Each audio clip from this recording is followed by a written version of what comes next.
माननीय माननीय अध्यक्ष महोदय, माननीय नेता प्रतिपक्ष ने ये विषय उठाया था कि कोरोना की जो गाइडलाइन भारत सरकार की और जो राज्य सरकार की है उसकी पालना सुनिश्चित की जाए। हमने उस पालना को सुनिश्चित करने के लिए भी चिट्ठी निकाली है। ये जो एनुअल फंक्शन है उसमें जो राज्य सरकार और भारत सरकार की कोरोना की गाइडलाइन है उसकी अक्सर से पालना की जाए।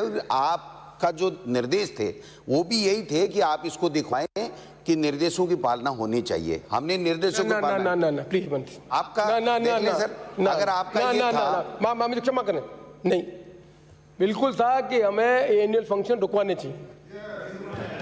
नहीं, आप समझे मतलब ये, और ये तो बहुत अजीब स्थिति है। खुद आपके विभाग का सर्कुलर कहता है कि 20-21 को करना है, अब उसको बढ़ा के 31 तारीख कर रहे हैं, तो क्या ग्रेविटी है? हाउस में डिस्कस हो गया, 20-21 को नहीं हो गया तो बंद कर हो जाना चाहिए। 20-21 के बाद 31 तक करने का मतलब हमारा तो मन बना हुआ ही है कि चाहे कोरोना फैले चाहे लड़के बीमार हो तब भी हम नियम को पालन करेंगे। इस तरह का अधिकारी का जो रुख है वो ठीक नहीं है। माननीय अध्यक्ष महोदय, माननीय अध्यक्ष महोदय, माननीय अध्यक्ष महोदय, माननीय अध्यक्ष महोदय, ये जो डेट का डिसीजन हुआ था ये पहले मेरी तरफ से निर्देश किए थे, केवल अधिकारी के निर्देश नहीं थे। फिर भी आपके निर्देश हैं तो उसकी पालना करेंगे, कहीं दिक्कत वाली बात नहीं है। लेकिन मंत्री जी मैं फिर आपको कह रहा हूं, प्लीज अंडरस्टैंड इट।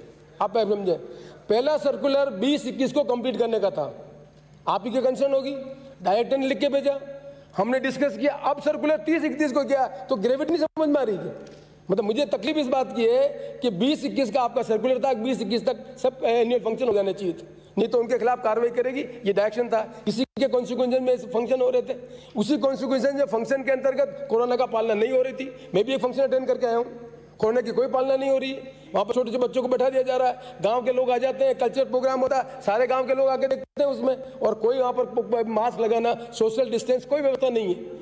पर विभाग का था कल्चर प्रोग्राम हो, क्योंकि आपने कोरोना के कारण बच्चे पढ़ नहीं रहे थे, उनको मिले, मैं वहाँ तक सहमत हूँ। लेकिन जब कोरोना फैलना शुरू हो गया और ये जानकारी में आ गई, फिर भी हम ये निर्णय करें कि नहीं 20-21 जब 31 तक करना है, तो इसका मतलब हमारा तो ये मन बना हुआ है कि कोरोना हो या नहीं हो 31 तक करेंगे। ये सोच ठीक नहीं है। मैं आपके उसको समर्थन करता हूं कि बच्चों की क्रिएटिविटी होने के कारण बच्चे जो कोरोना में स्कूल में नहीं जा पाए, जो घर पे कन्फाइन हो गए, उनको निश्चित तौर पर उनको मौका मिलना चाहिए, मैं यहाँ तक सहमत हूँ। पर जब हमको मालूम पड़ गया कि सारे देश में कोरोना की बात शुरू हो गई है, उदयपुर में केस हो चुके हैं, तब तो हमें उसकी गंभीरता समझनी चाहिए।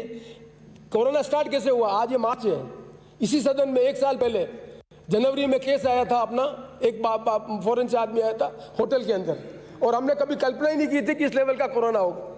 आज भी दोबारा इस तरह की स्थिति बन रही है, तो हमें इतनी सारी मेहनत सरकार ने की है, मुख्यमंत्री जी ने की है, चिकित्सा मंत्री जी ने की है, आपने हमने सबने राय दी है, सबको इन्वॉल्व किया, कोरोना को कंट्रोल किया। अब वापिस फैल जाएगा तो हमारी एफर्ट्स को क्या होगा?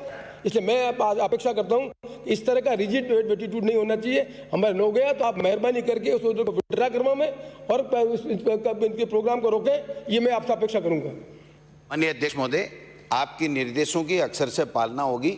जो आदेश निकाला गया था, जो डेट बढ़ाई गई थी, मेरे निर्देश पे बढ़ाई गई थी, इसलिए मैं इसमें हूं और आपके निर्देशों की पालना में इसको स्थगित कर देंगे। अगर आप रामलाल शर्मा। माननीय अध्यक्ष महोदय, एक मिनट